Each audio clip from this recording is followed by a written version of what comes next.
Ever wonder why some legacies crumble?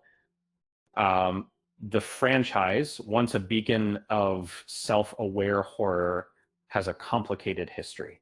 And for years, it cleverly deconstructed the slasher genre, offering sharp wit and genuine scares.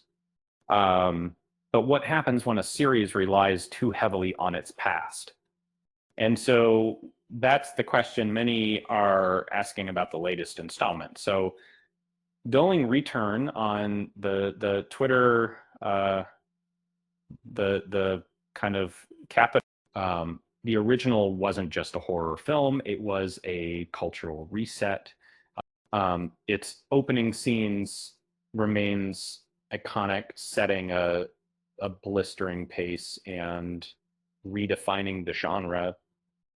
Even the weaker sequels managed to retain a dedicated fan base. Um, but it is different, and it's facing widespread criticism, currently holding the lowest Rotten Tomatoes score in the entire franchise. Um, the film's biggest flaw, an over-reliance on nostalgia. It's not that callbacks are inherently bad, especially in a series with such a rich history. It, however, feels less like a continuation and more like a highlight reel, desperately reminding audiences of past glories without forging a new path. One critic aptly noted the villain isn't a person, but the weight of the franchise's history, the return of beloved characters like Sidney Prescott after a 15-year absence should have been a triumph. Instead, she feels strangely disconnected from the plot. Stan, the film struggles to justify her presence, and the same can be said for Gale Weathers and the dynamic duo of Chad and Mindy. Their witty banter feels forced, lacking the spark that once captivated audiences. What truly sets a film apart are the kills.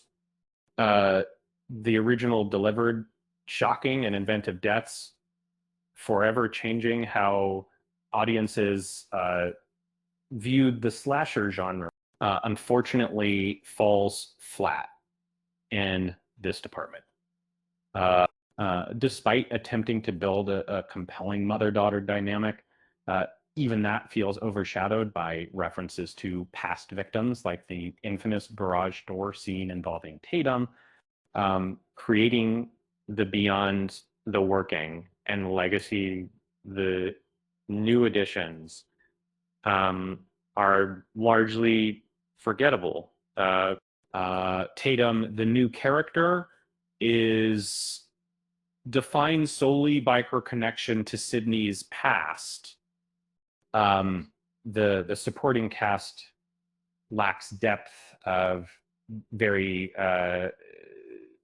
failing to embody the archetypes that typically make so engaging.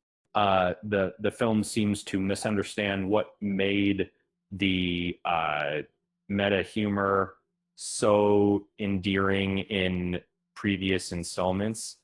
And then there's the reveal of Ghostface's identity. Every movie thrives on its mystery, keeping audiences guessing until the final moments.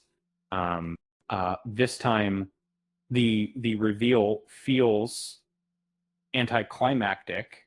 The killer is obvious from their introduction, lacking the shocking twist that has become a hallmark of the franchise. It's the weakest reveal in the entire series.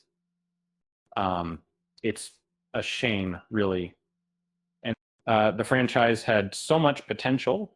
It was a clever, self-aware series that dared to poke fun at its own genre, but feels like a missed opportunity. Uh, a film that relies too heavily on the past and fails to deliver a truly it's a cautionary tale about the dangers of nostalgia and a reminder that even the most enduring legacies can crumble under the weight of expectation. You know what they say about horror movies. Sometimes the scariest thing is realizing your favorite franchise has lost its edge. With that said, thanks for watching, and until next time, I'm in.